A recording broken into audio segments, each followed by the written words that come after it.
Invité de notre journal aujourd'hui, M. Ferhat Abbas. M. Ferhat Abbas, un nom qui ne dit peut-être rien aux gens qui ont une vingtaine d'années aujourd'hui, mais un nom qui est encore dans toutes les mémoires de tous ceux qui ont vécu la tragédie algérienne. M. Ferhat Abbas fut le premier chef du GPRA. Le GPRA, le gouvernement provisoire de la République algérienne. Comme il le dit lui-même, ce n'est qu'après avoir épuisé toutes les possibilités de négociation qu'il est venu à la violence.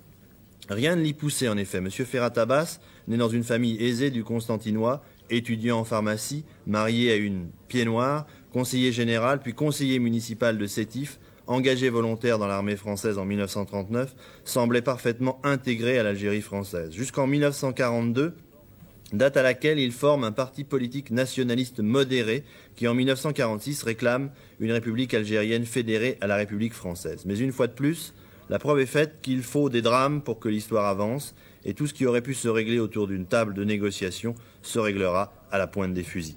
Paradoxe enfin, rebelle contre la France qu'il aime, M. Ferhat Abbas sera ensuite arrêté par ses propres compatriotes qui, au lendemain de l'indépendance, l'exileront dans son propre pays. Aujourd'hui, M. Ferhat Abbas a 81 ans et vient de publier un livre, Autopsie d'une guerre, aux éditions Garnier. M. Ferhat Abbas, est-ce que vous êtes d'accord avec ce portrait rapide que je viens de dresser de vous?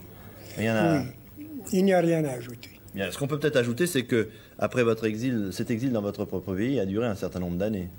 Oui, j'ai été d'abord placé en résidence forcée dans le sud oranais par le premier gouvernement de Ben Bella.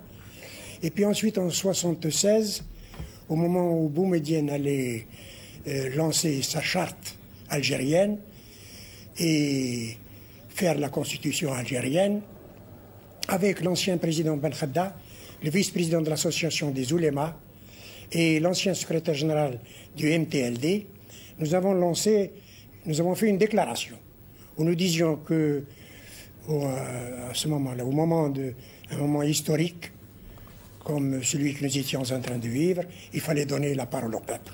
Et c'était le peuple qui devait faire sa propre constitution. Et ensuite, vous êtes resté le gouvernement Boumedienne m'a mis en résidence forcée dans ma propre villa pendant 1 an et 6 mois. Bien. Et ensuite, jusqu'en 1976, vous êtes resté en Algérie?